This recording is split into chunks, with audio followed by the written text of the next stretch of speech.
All right. Well, good morning, folks, and welcome to Friday Chalk Talk. Today, I have the pleasure of introducing our guest, Dr. Danielle Smith. And Danielle is currently a palliative medicine fellow at the University of California, San Francisco. And prior to this new embarkment into the palliative field, she received her medical degree and her thoracic surgery residency at Northwestern University. And she's been a practicing cardiac surgeon on the West Coast since 2017. And just as important for personal wellness, Danielle makes a wicked salad if you are planning for your next team potluck. So our format for today is going to be two parts. We'll start with the presentation and we'll follow that with some time for some questions at the end. So with that, thank you for being here with us today, Danielle, and I'll hand the mic over to you. Thanks, Marty. Thank you for that introduction. I feel like if I end up in Wisconsin, I'm going to have to really prove this salad idea that these are really good salads, but that's not what we're talking about today. So when I was a surgeon, I saw a lot of unmet need for palliative care. And I often was thinking about ways of facilitating better access to palliative care for surgery patients. I thought a lot about how the culture of surgery and cardiology can be resistant to palliative care referral. And this resistance was really pervasive, even as we were discussing patients with extremely high risk of procedural mortality. And even for a surgeon who was really eager to involve palliative, I often wondered practically how to do this. I didn't actually know if outpatient palliative care was even something that was available to my patients who had non-cancer diagnoses. And I was always worried that if I did refer to palliative, the cardiologist who was referring the patient to me might think of this as abandonment of their patient, or that I just didn't want to offer them surgery, when often I was just trying to have that palliative perspective as the patient made very difficult decisions. And as I thought about ways to make palliative care more integrated into cardiac care, I became interested in the concept of embedding palliative as a way of normalizing concurrent palliative care early in a serious life-limiting disease process, and perhaps embedding palliative care into settings such as clinic, ICU, emergency departments could make palliative care more accessible to patients who would benefit. I like thinking about the word embedded and how the principles and practice of palliative care really should be fixed firmly and deeply into the care of all patients with serious illness, that we need to implant psychosocial and spiritual screens and goals of care discussions into the care of all patients who are facing difficult decisions about invasive procedures and treatments that carry high morbidity and mortality. And I really like the concept of palliative being designed into the care of seriously ill patients as an integral part of the system. When I think about embedded palliative care, one way to envision this is an outpatient setting where palliative is physically integrated into specialty care, and patients who have a high burden of clinic visits can be seen concurrently by palliative care in the same setting as their specialist. I envision that there could be a standardization of embedded palliative care referral, where most patients who will benefit from palliative care are routinely referred. This might alleviate dependence on a heart failure cardiologist or nephrologist who is particularly palliative friendly.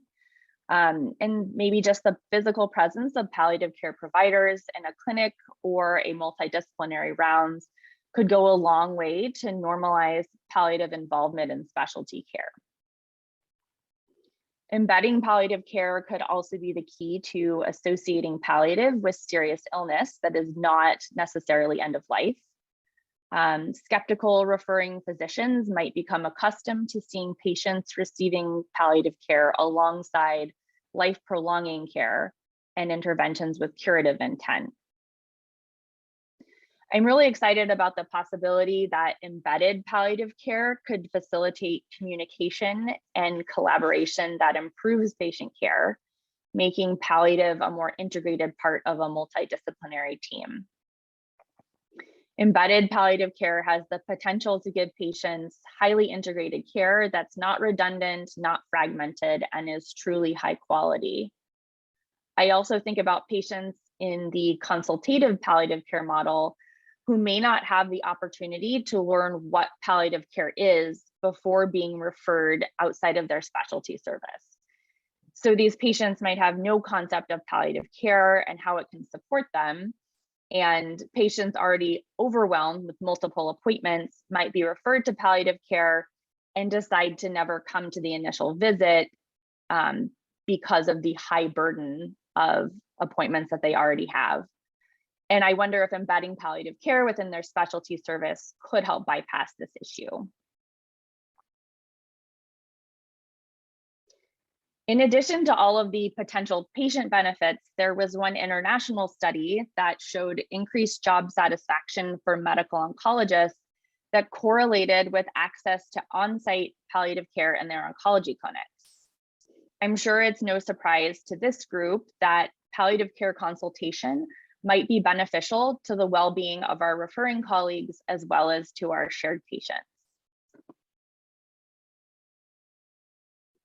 In another study, when referring oncologists and oncology nurses were surveyed, they perceived the burden of an additional clinic visit as the primary barrier to outpatient palliative care referral. They also agreed or strongly agreed with having a physically embedded palliative care provider working in the medical oncology clinic. While sometimes our oncology colleagues might be aligned with the concept of palliative care referral, practically, when the burden of an additional clinic visit seems too much for their seriously ill patients, they might be less likely to refer. There was a study at UCSF that showed embedding palliative care for metastatic colorectal cancer was associated with high patient satisfaction, increased prognostic awareness, and there was a significant increase in advanced care planning. The embedding of palliative care included weekly multidisciplinary conference calls between palliative care and oncology teams. All right, in a multi-center study, UCSF palliative care was embedded in a Parkinson's disease clinic. The palliative care collaboration with neurology lives on now as a mostly virtual clinic, which I participate in, and no longer shares physical clinic space. But the initial shared clinic space worked to facilitate the forging of a really strong provider relationship and ongoing close collaboration. And currently, as a palliative fellow, I see a lot of these neurology referrals and provide collaborative care and co-management in our mostly virtual non-oncology palliative clinic.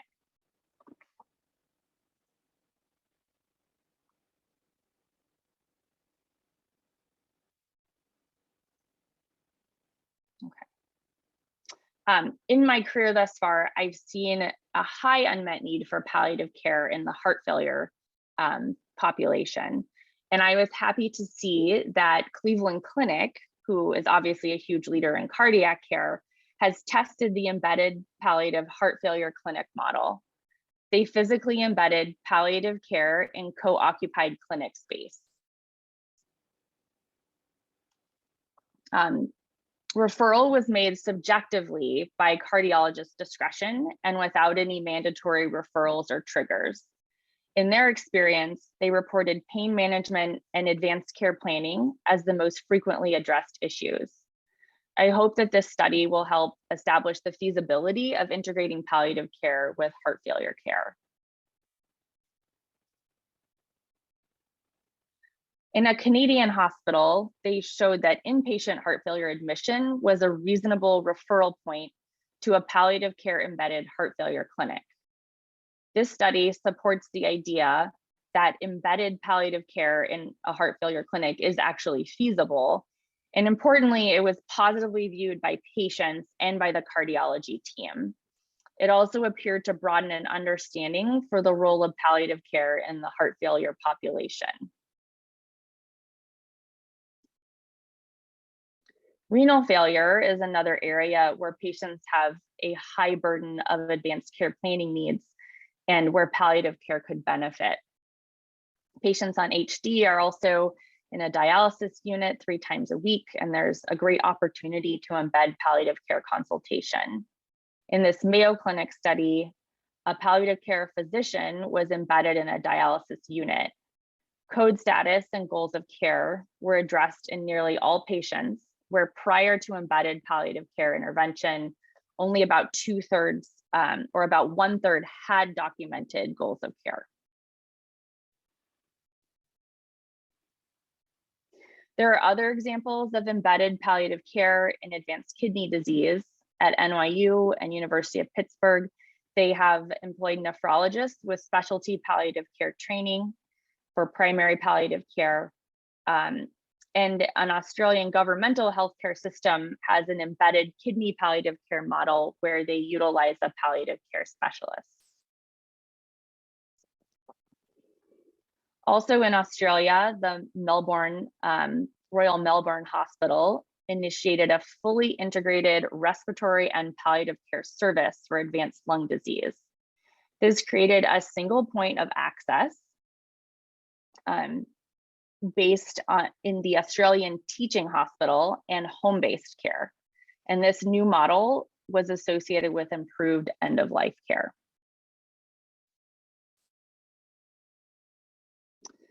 End-stage liver disease is another area that I'm familiar with in my clinic and where embedding palliative care may have a positive impact.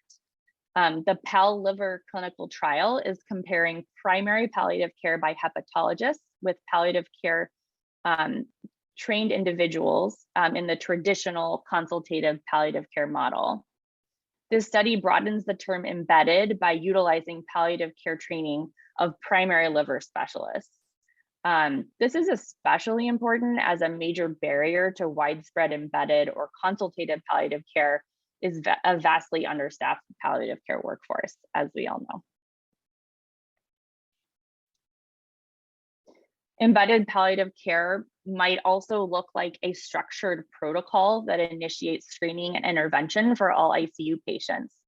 This is another study that focused on liver transplant patients who are in the ICU. A structured intervention was facilitated by a palliative care team that did not include a physician, but included social work, showed an increase in goals of care discussions, DNR status, and more withdrawal of life support without any change in mortality.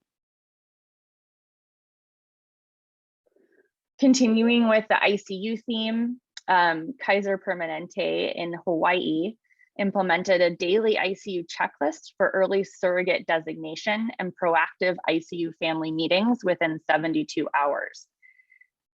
This allowed for early identification of goals of care with palliative specialist consultation reserved for complex cases. So this actually preserved the bandwidth of palliative care for the patients who may need that higher level of palliative expertise. Early in the pandemic, there was an opportunity to embed palliative care physicians in the emergency department at Mass General, and the experience of the emergency medicine providers was surveyed. There was an extremely high percentage of providers reporting feeling supported by the presence of palliative care specialists, and about half reported improved confidence in their own primary palliative care skills. I'm particularly excited about a couple of studies that are currently recruiting patients. PERIOP PC is a multi-center randomized trial for patients undergoing surgery with curative intent for upper GI cancers. And they're randomized to surgeon palliative care co-management or surgical team alone. And the primary outcome is patient quality of life 12 weeks post-op. And then a second study at Vanderbilt University, which is similar, is prescribed pre and post-op palliative care consultation versus usual surgical care. And the primary outcome is physical and functional well-being at 90 days post-op. It's exciting to see the intentional integration of palliative care for patients who are actively pursuing major surgery. These patients have a high risk of complications and may benefit from early palliative care involvement. And the embedding of palliative care for patients who are pursuing high risk and life-prolonging surgery could go a long way to challenge the idea that palliative care is just for surgical patients at the end of life. I hope that this can help break the false dichotomy between palliative care and life-prolonging intervention. So shared clinic space is just one way of embedding palliative care. Virtual clinics might give patients the bandwidth to add yet another specialist to their team while maintaining a high level of collaboration with referring providers. Thinking outside the consultative palliative care box, embedding palliative care could also look like a palliative care trained nurse or social worker, or it might be a palliative care protocol performed by an ICU team that could trigger a primary palliative care intervention. This sampling is definitely not comprehensive. Some programs that have been piloted might no longer exist, and some, like those at UCSF, have transitioned to a virtual format. The pandemic has had a way of encouraging the embedding of palliative care in a physical space, such as the ER, while also making physically embedded clinics go completely virtual. In addition to what's available in the literature, I know that there are many community and academic embedded palliative care programs that haven't published their work, but are doing really amazing and innovative things. I welcome any and all insights that you may have and discussion on this topic, and thank you for the opportunity to talk with you all today. Thanks, Danielle. Before we open it up for any questions, and people can feel free to unmute or put something in the comments section, I have a comment followed by a question for you. So I noticed two main themes here. One is you talked a lot about how this helps other specialists. So we saw dispelling skepticism and job satisfaction, collaboration, improving primary palliative care skills. And you talked about how embedding palliative care helps patients, right? Dispelling fears, more upstream work, more prognostic awareness, et cetera. From our own perspective, from the palliative care team, what do you think palliative care has as some blind spots to itself? How do we improve ourselves by being embedded? How are we becoming better? Because I know you and I talked about this yesterday, how when palliative care gets embedded, it's almost like, yes, the medical team improves and changes in some ways, but we do too. And how do you see us changing and getting better? Yeah, I think that it's important for us to see, where the hesitation is or the reluctance to involve palliative. And I think that we assume that that they don't understand what palliative is, or they just don't want to admit that their patient isn't doing well. And I think it's a lot more nuanced than that. So really collaborating and learning what it is that they do and them learning what we do can go a long way. So I think taking off that assumption that there are reasons for not referring or being resistant to palliative care, and being open-minded as to what the barriers might actually be. Yeah, there certainly is a lot we can learn from each other. Rose, I see you've got your hand up. Hi, Danielle. I'm Rose Champagne. I work at St. Luke's in Advocate Aurora. I and Lindsay Miller are two of the embedded palliative providers in the Advanced Heart Failure Clinic here, which has been established for, I think, 7 years. Wow. So I think I like, Marty, that question about what we can learn, because I think what I have learned over the years is that while initially we think we are consulted to kind of, talk about end of life or this disease trajectory and things like that. Sometimes we're also there to just talk about patients' values and beliefs and how that relates to their medical care.